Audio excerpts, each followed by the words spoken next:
Bienvenue dans Libre d'être riche, le podcast qui transforme votre rapport à l'argent et vous aide à mieux gérer vos finances personnelles, à gagner plus sans nécessairement travailler plus et à investir intelligemment. Je suis Nathalie et chaque semaine je vous parle d'argent, d'investissement et de liberté financière. Libre d'être riche, c'est tous les mercredis, alors installez-vous pour un nouvel épisode. C'est parti.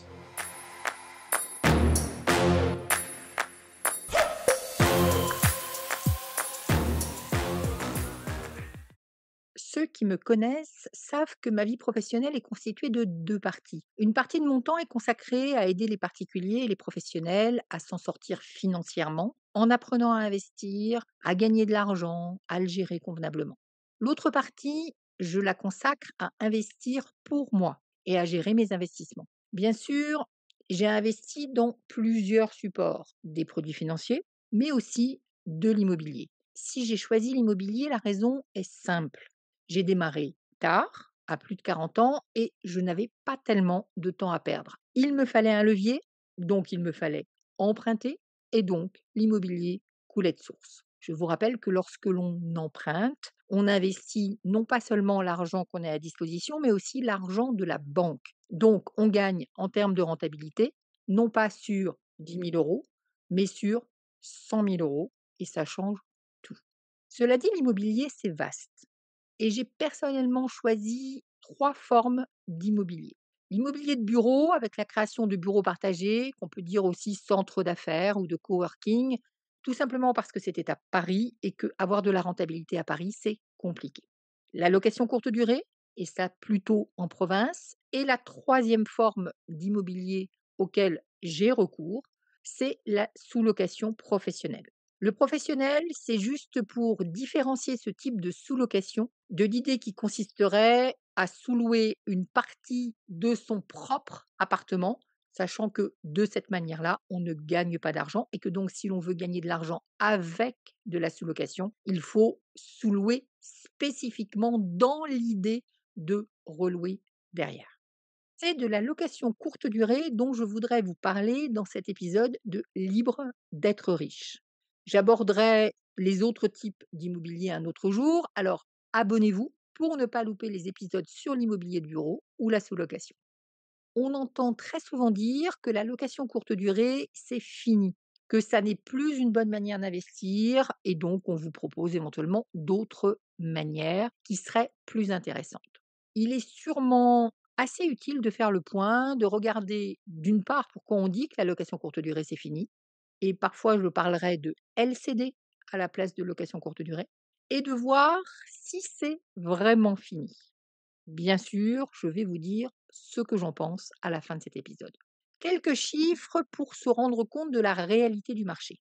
Aujourd'hui, on estime qu'il y a en France 937 000 logements disponibles en location courte durée, quasiment 1 million. Et sur ce million de logements, on en a 400 000 sur une plateforme que vous connaissez bien, qui est Airbnb. Bien sûr, sur ces 400 000 logements Airbnb, vous avez plusieurs types de loueurs. Vous avez des loueurs professionnels, c'est-à-dire des personnes qui sont des investisseurs, qui ont acheté un appartement, une maison, qu'ils mettent spécifiquement en location courte durée. Mais vous avez aussi des particuliers qui louent leur propre logement. Ce sont en fait deux marchés totalement différents. Le nombre de nuitées de la location courte durée, toujours en France, et on est sur 2024, est de 8,7 millions de nuits qui ont été louées dans une maison ou dans un appartement dit Airbnb.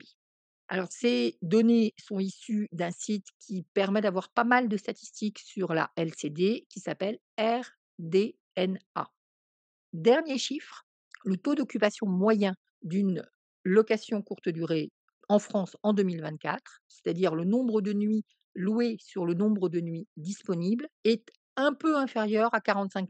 On est à 42,73. Je ne suis pas sûre de l'exactitude des pourcentages et des petits chiffres après la virgule. On va garder l'idée de 45 qui est le taux d'occupation moyen, c'est-à-dire que s'il y a 30 nuits dans un mois, il y a un peu moins de 15 nuits louées pour un appartement mis en Airbnb pour le mois donné. 1 million de logements, 400 000 sur Airbnb, un taux de remplissage de 45-50, 8,7 millions de nuitées par an. Tout ça, c'est des chiffres qui restent relativement astronomiques. Donc comment est-ce qu'on peut à la fois avoir des chiffres aussi importants et dire que la location courte durée, c'est fini? Parce qu'on a eu des changements législatifs qui ont agité le marché, qui ont inquiété les marchés et qui, dans un certain cas, ont mis des limitations au marché de la location courte durée. D'abord, il y a eu la fameuse loi Lemeur, dite anti-Airbnb, on pourrait dire qu'elle porte bien son nom, qui a redonné du pouvoir aux collectivités et aux copropriétés. L'objectif de cette loi, c'était ça. C'était redonner du pouvoir aux collectivités, aux mairies, et redonner du pouvoir aux copropriétés qui pouvaient être dérangées par les locations courte durée. Pour ce qui est des collectivités, elles ont maintenant la possibilité de limiter le nombre de jours de location pour les résidences principales. Avant, c'était 120 jours, maintenant certaines, et c'est ça qui est important, collectivités vont décider que ce sera maximum 90 jours, et je dis bien certaines collectivités, pas toutes. Elles vont pouvoir, ces mêmes collectivités, décider de zones uniquement réservées aux résidences principales, donc on ne pourra pas louer à des voyageurs. Elles peuvent décider d'accorder ou non une autorisation temporaire d'exploitation en location courte durée qui va être liée à un changement d'usage. L'important dans cette phrase, c'est l'autorisation temporaire, c'est-à-dire que tous les 3 ans, il va falloir redemander le changement d'usage. Et en échange de ce changement d'usage, certaines collectivités peuvent dire oui ou non, accorder ou non ce changement d'usage, et certaines vont limiter le nombre d'autorisations de location courte durée qu'elles vont donner à un investisseur. Donc les collectivités ont plus de possibilités. Ça ne veut pas dire que toutes en font usage. Pour ce qui concerne les copropriétés, vous avez maintenant l'obligation, si vous avez une nouvelle location courte durée, d'informer le syndic. Dans certaines copropriétés, la location courte durée pourra être interdite à la majorité des 2 tiers, alors qu'avant il fallait l'unanimité, autant dire qu'on ne pouvait pas interdire les locations courte durée. Et si vous avez une nouvelle copropriété avec un nouveau règlement de copropriété, il devra être inscrit si la location courte durée est autorisée ou non. Donc là aussi, les copropriétés ont plus de poids. En réalité, elles sont surtout beaucoup mieux informées. Ce qui va arriver également, c'est le fait que les locations courte durée vont devoir être déclarées sur un registre national des locations courte durée. C'est pour 2026, donc on n'y est pas encore. Et de la même façon, les locations courte durée vont être progressivement soumises aux mêmes règles de DPE que les locations longue durée. Ce qui signifie que dans certaines municipalités, ça devient effectivement compliqué d'avoir de la location courte durée, d'avoir un Airbnb, notamment dans les grandes villes et également dans les villes très touristiques, où effectivement il y a eu une multiplication des locations courte durée. C'est aussi pourquoi beaucoup d'investisseurs vont maintenant s'intéresser aux villes moyennes. Et donc l'investissement, le nombre de LCD dans les villes moyennes augmente alors qu'elle diminue dans les grandes villes. Autres changements législatifs qui ont pu inquiéter le marché, la réforme de la fiscalité sur le LMNP. Le LMNP, c'est le statut de loueur meublé non professionnel. Ça concerne la location courte durée, mais pas que. Ça concerne toutes les locations meublées non professionnelles. Cette réforme fiscale, elle fait que au moment de la revente d'un bien qui a été exploité en meublé, ça devient moins intéressant. Et pour autant, moins intéressant ne veut pas dire que ça n'est pas intéressant du tout, puisqu'on réintègre les investissements. Je ne vais pas en parler aujourd'hui, mais toujours est-il qu'effectivement, on perd un peu par rapport à l'Eldorado que c'était avant.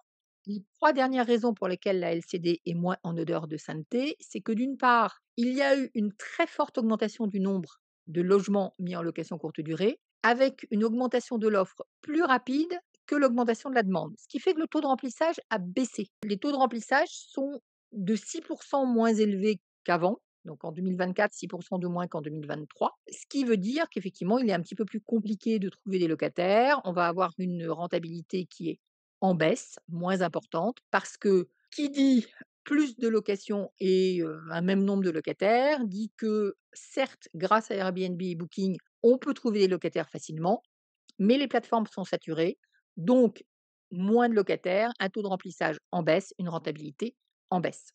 Dans le même ordre d'idées, qui dit location courte durée dit gestion. Il faut trouver quelqu'un pour faire l'accueil, pour faire le ménage entre 2 locataires, pour faire face aux imprévus, si jamais il y a effectivement un problème pendant le séjour. Pour l'accueil des voyageurs, une des solutions, ça a été les boîtes à clés, les fameuses boîtes dans lesquelles on met les clés et les voyageurs font une entrée autonome. Mais quoi qu'il en soit, le ménage, il n'est pas autonome. Donc le ménage reste à faire. Il faut trouver des prestataires et trouver des prestataires de ménage, croyez-moi, c'est compliqué.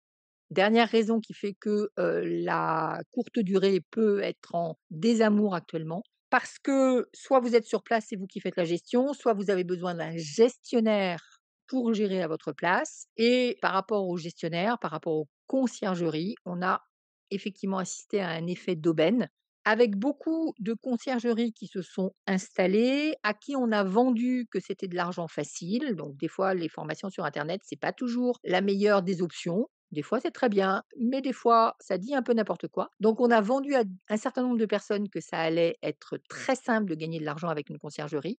En réalité, pour que ce soit très simple, il faut facturer très cher, ce qui réduit la rentabilité pour le propriétaire et donc il y a un certain nombre de propriétaires qui ont décidé qu'ils allaient plutôt faire autre chose et donc c'est vrai qu'aujourd'hui, si vous avez un studio en centre-ville, la location meublée en longue durée peut être tout aussi rentable que la location courte durée. Pour autant, est-ce que c'est fini? Et donc je vais vous donner mon point de vue et je vais démarrer d'ailleurs par ma réalité à moi. Donc petit aparté personnel, est-ce que moi personnellement j'ai arrêté de faire de la LCD? Est-ce que j'ai arrêté mes locations courte durée? Est-ce que j'ai vu une baisse de chiffre d'affaires, une baisse de rentabilité? La réponse est non. Parce que dès le départ, je n'ai pas visé le studio de 2 personnes en ville, mais le gîte de groupe à la campagne. L'intérêt d'un gîte de groupe, c'est que vous n'êtes pas tributaire du taux de remplissage, vous n'êtes pas en train de surveiller le 100 de remplissage. Vous êtes plus rentable sur un week-end ou sur 2 jours que pour un studio de 2 personnes. Au lieu de gagner 100 € pour 2 nuits, bah, vous gagnez quelque part 1 000 € pour le week-end. C'est plus encourageant par rapport au compte en banque.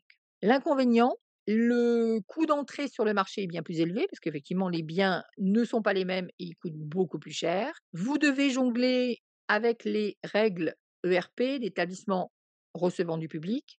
C'est pas forcément simple et la gestion est très différente d'une gestion de studio en ville. Pour autant, c'est une niche qui a très bien résisté aux changements législatifs, à la concurrence accrue et donc aujourd'hui, non, je n'arrête pas la LCD. Je ne dis pas que je vous invite tous à vous reconvertir dans le gîte de groupe. Ce que je veux dire, c'est que la LCD, ce n'est pas fini. En réalité, vous avez 2 options. La première, c'est vous visez le logement, c'est-à-dire vous offrez un logement à des voyageurs. Dans ce cas-là, soit vous allez être en zone touristique et vous allez avoir, des touristes avec des, appartements de 2 ou 4 couchages et ça sera peut-être pas en centre-ville de Saint-Malo, mais ça sera peut-être à l'extérieur de Saint-Malo parce que, bah, tout simplement à Saint-Malo, on ne peut plus faire de location touristique. Mais il y a aussi, dans la location courte durée, des zones non pas pour des touristes, mais pour des gens qui sont en transit, donc des voyageurs, ou bien pour des professionnels en déplacement. Et là, on va être autant sur des grandes villes que sur des villes moyennes.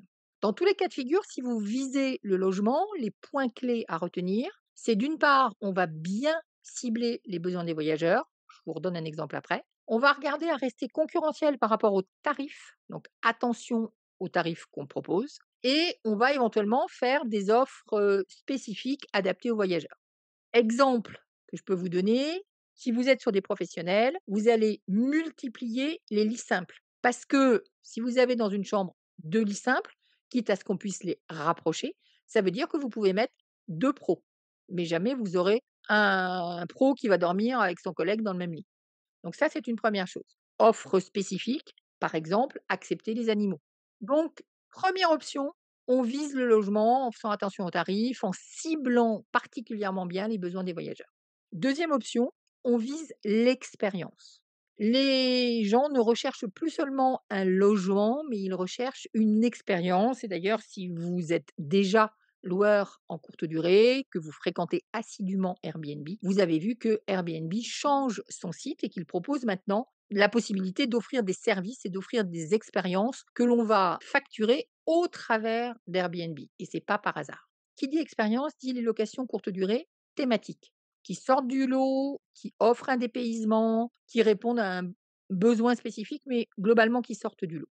C'est le cas, par exemple, pour les gîtes de groupe où on va effectivement être dans la réunion de famille. C'est le cas aussi des love rooms, même si je ne vous conseille pas forcément de faire une love room, parce qu'il y en a, à mon avis, beaucoup trop en ce moment qui démarrent et il y en a un certain nombre qui ne vont pas trouver de marché parce que autant il y a de plus en plus d'offres, autant le marché n'est quand même pas extensible. Mais par contre, vous pouvez travailler sur une location courte durée qui fasse la part belle au sport, au foot, au rugby, etc. Donc tout ce qui va être thématique, tout ce qui va être expérientiel et on va rajouter des choses sur l'expérience sport ou sur l'expérience, jacuzzi, tropicale ou, le gîte de groupe. Il suffit effectivement d'avoir la possibilité d'avoir une grande salle à manger pour que tout le monde puisse manger ensemble. C'est évident que si on fait un gîte de groupe, c'est pas pour que tout le monde mange dans son coin, par exemple. Donc le point clé par rapport à ce type d'offre, c'est de se différencier et d'enrichir éventuellement son offre avec un certain nombre de services. On peut très bien aussi imaginer une, location courte durée thématique,